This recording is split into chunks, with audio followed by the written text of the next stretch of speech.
Hello everyone, I just wanted to do a video to show you what I've been working on for the past couple of days. It's a little DIY project that I've actually wanted to do for a long time, and it's cool to finally have one. So just sit back and check it out. Alright, so before we start, I just want to apologize for the reflection. Um, Unfortunately, with it being black like that, it's what you're gonna get. Anyways, this is an Arcade1Up 3/4 scale arcade cabinet. They sell these at retail. You find them at Target, Best Buy, Walmart, GameStop, places like that, um, and Amazon and a few other online retailers.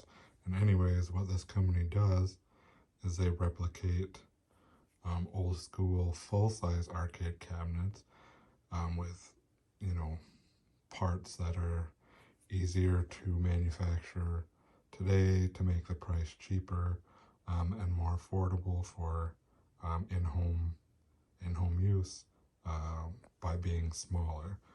And they come in a wide variety. They got fighters like X-Men versus Street Fighter. They got beat 'em ups like Teenage Mutant Ninja Turtles, sports ones like NBA Jam, Mortal Kombat, uh, and they've got old school like Pac-Man and things like that. They just keep coming out. They get the licenses to the older games, and they put them in the machines basically, so people can have that experience at home. So once these machines became more popular, a modding community formed, and what they basically did is they improved the cabinets, the parts in the cabinets, to make them more like how we used to play, in 70s, 80s, 90s, when arcades were the norm and not, and not a novelty. So what I'm going to show you today is I actually did some mods to this cabinet. As you can kind of see at the top, there's a peek at some, but I actually modded the cabinet myself with the help of videos online and websites and things like that. And like I said, there's a very strong modding community for these cabinets, and I'm just gonna go ahead and kind of show you what I did. Alright, so I'm going to start with the front of the cabinet because that's kind of the thing you see the most. Most of the other mods are inside, but what the things people like to do, especially people who've grown up with arcades and remember playing them, is they switch out the stock buttons and joysticks that come in the machine for arcade, professional arcade style joysticks and buttons. And then the difference really is the quality. This is a button, one of the buttons that came with the machine. And while it does press OK, it's not bad for somebody who's not familiar with how cabinets are supposed to feel like. You can tell it's kind of cheap, and there's not a lot of micro switches in there, where this, you can hear the difference between the two. And the same goes for the joystick. For the for a normal, novice player, it's gonna work fine and they're not gonna know the difference. But, if you replace it with a, arcade style, these are clones of professional parts. Sanwa, I believe, is like what the clone is. These are just, way more clicky, feel better response, better all around, and the kit I got from Amazon also came with player 1, player 2 buttons, and you can see there's no,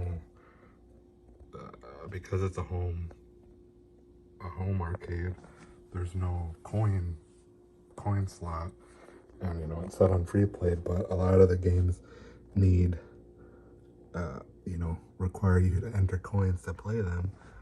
So one of the modifications I did, and you know, wasn't the best.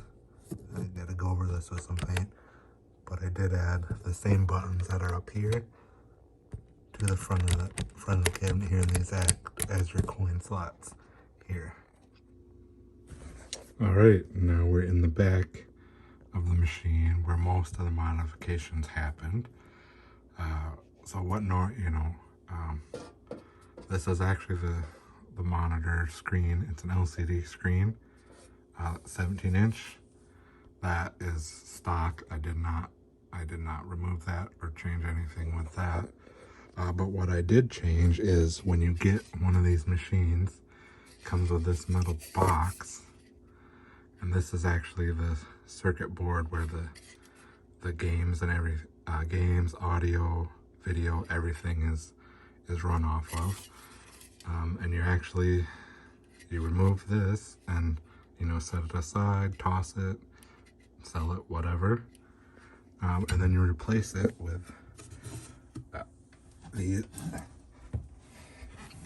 display boards that you can get on Amazon. Like I said, there's a big modding community, and these are boards that people have created that convert the video signal, because you notice there's no HDMI or anything in here to connect to the screen. It takes the cables that connect it to this and connect to this board, and it gives you VGA, DVI, HDMI, power, and you've got some audio here, but that's the key to being able to turn it into, you know, a full-fledged arcade cabinet, because you can input any type of signal you want now into that screen to get the results that you want. And it also comes with this little monitor controls, which honestly I don't use, but I keep it on there anyways just in case. Now, what runs everything now that I took the circuit board off is actually what's called a Raspberry Pi, and that's what's in this box here. And what a Raspberry Pi is, it's what they call a single board computer, and what that means is that everything that you need is attached to one circuit board. And I do have another Raspberry Pi. As you can see, it looks similar to the other card, but it's got a processor, it's got your HDMI, your power, your SD card slot, got an audio jack, we've got Ethernet, and some USB ports. And basically, if you can imagine it, there's a lot you can do with this little computer. People use it for security cameras, for running robotics, for using it as a movie server to like store movies on and stream them off there. People use them for small computers. Everything. There's a multitude of operating systems and platforms that you can install on these devices, or on the SD card rather. The world is your oyster, this thing, and that's awesome. But anyways, one of these is in this box, and honestly, that's what's running the whole show. Now it's gonna be kind of dark under here, but I'm gonna give you an example of what's under the control deck once you have everything wired up. And again, sorry, it's kind of dark, but this is what it looks like underneath. And you've got all your buttons and your joysticks wired up there. And to the left of the blue buttons, that is what's called a USB encoder. And it takes the signals from all those wires and turns it into a USB signal, which in turn you can plug into the Raspberry Pi and get the information. It acts like a joystick then, and you can get the appropriate information from the Raspberry Pi. And this is an example of what the USB encoder looks like. There's your USB cable port that goes out to the Raspberry Pi, and then those wires hook into here, and your joystick hooks into here, and it basically takes all that input information and turns it into a USB signal. What I also had to do was put a power strip inside the machine, because now you've got way more things that have to be plugged in than what was in there before, because there's one plug that was running everything. But you got the Raspberry Pi power, you got the power to the board, and also power to the speakers that I actually have mounted at the top here. Yes, like I said, I did mount some speakers to the top of the machine, and the reason I did that is it gives me better control over the volume, because that's not something you can change easily on the outside of the machine, and just a little better sound. And I attached them with some Velcro, so if I ever need to move them, it's not going to be an issue. Now I'll take you around to the back panel once it's closed up and kind of show you. This hole was already in here. Allows you to pull off the panel when you unscrew it, but it's also handy for the speakers, because I can route the 3.5 millimeter jack through there and the power.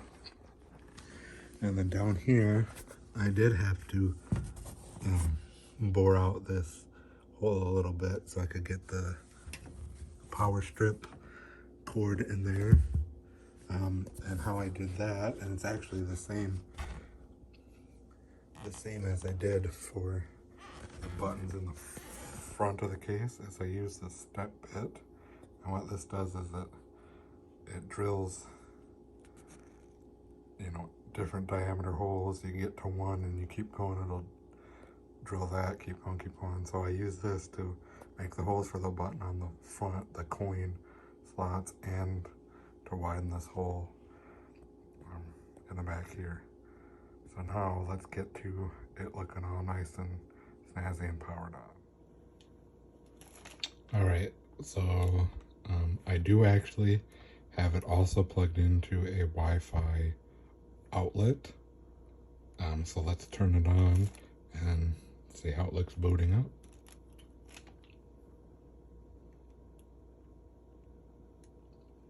So you can see the buttons are LED, so some nice little lights.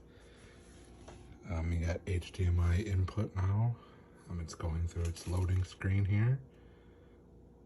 RetroPie, and what RetroPie is the platform that basically helps you run retro games on the Raspberry Pi, and it's RetroPie. An emulation station is the platform on top of that helps you manage the emulators that you have to play the games. And what emulators are, they basically, emulate the hardware and allow you to play games like you would have played them back then. Like for example, obviously arcade, and we'll get to that, but I have things like the Atari Lynx, Commodore 64, ColecoVision, Dreamcast, Game Gear, Game Boy Advanced, Sega Mega Drive, or the Sega Genesis. Both things, I just have it called the Mega Drive here. The NES, PC Engine, RetroPie. This is basically settings and options to run RetroPie, so they include that in the menu. Sega 32X, Super Nintendo video pack, which is like an old I think that is also called the Odyssey. Magnavox Odyssey, but Video Pack is the European. Virtual Boy, the Sinclair ZX Spectrum, and then, you know, the important part is the arcade. And I'm using the joystick to run through this. I've got all of the buttons are mapped correctly through this software. And then all I gotta do is hit A, and then here's a list of arcade games. And basically, this is the code in the software that was running these games back in the day. They turned them into files, and now they're available to run on hardware like this. And emulation has been going on for 15 or 20 years. Like any old system, people are trying to emulate because a lot of times the stuff gets expensive. The games are expensive. Like, you know, it costs thousands of dollars to own a full-size cabinet, and then you get it, you only get the one game. The PCBs or the printed circuit boards are insanely expensive. You know, for some not so much, but things like The Simpsons, Teenage Mutant Ninja Turtles, whatever, those are super expensive cabinets. And this cost me altogether maybe $400 with the cabinet, the things I had to buy. And look, Teenage Mutant Ninja Turtles, and The Simpsons, two of the most popular beat 'em ups ever made. I've got here to play, and also ones that I've never got to play, like Wild West Cowboys of Moo Mesa. Like a 2-season cartoon got turned into an arcade beat 'em up, and now I get to play it. WWF WrestleFest, come on, great game. The X-Men beat 'em up, classic beat 'em up, and it had like 2 or 3 screens, awesome beat 'em up. But of course, I've got, you know, I added X-Men versus Street Fighter, Marvel versus Capcom, and X-Men Children of the Atom, because those are what came with this cabinet when I bought it, so it would be kind of weird not to still have them on here. But I'm just gonna kind of show you just how things boot up here and what it looks like once it's all ready to go. So you just hit A. It chooses runs through the setup. It's just, now this is just RetroPie deciding what emulator to use, and goes through its startup mode here. Oh, get the sound on.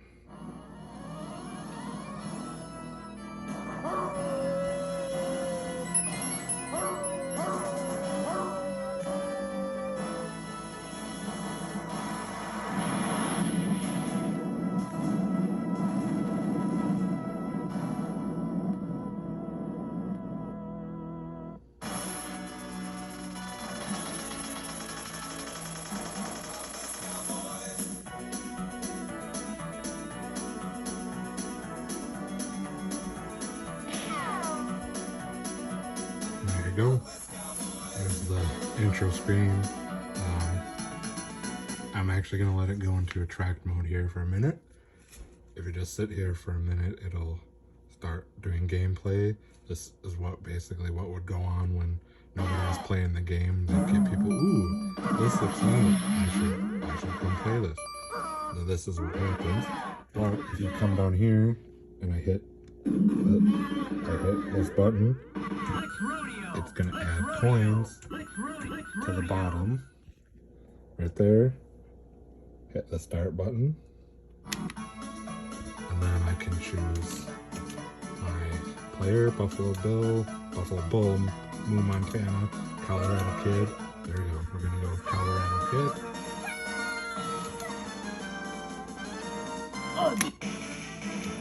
Yep. And then what's called hotkeys. I'm gonna set you down for a second. it's two buttons you press together. It's the coin button and the player button, and it actually gets you back out to your list again. And that's it, guys.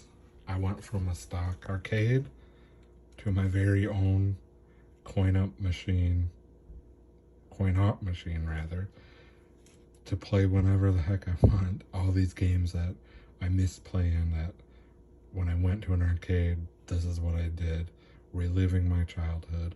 And let me say, it's pretty awesome, and I'm pretty dang proud of myself for having the gumption to do this and the ability to do this that I didn't know I had, and just gonna have a ball. One last thing with that mod, the power button actually gets taken. You know, you don't use the power button anymore because the board has been switched to a different board. But some awesome people have figured out how to use that power button to put the machine in standby by just flipping it off. It sends the code and puts the machine in standby. It's not actually all the way off because the buttons are still on, so it's in standby. So I do have to go to my Wi-Fi plug.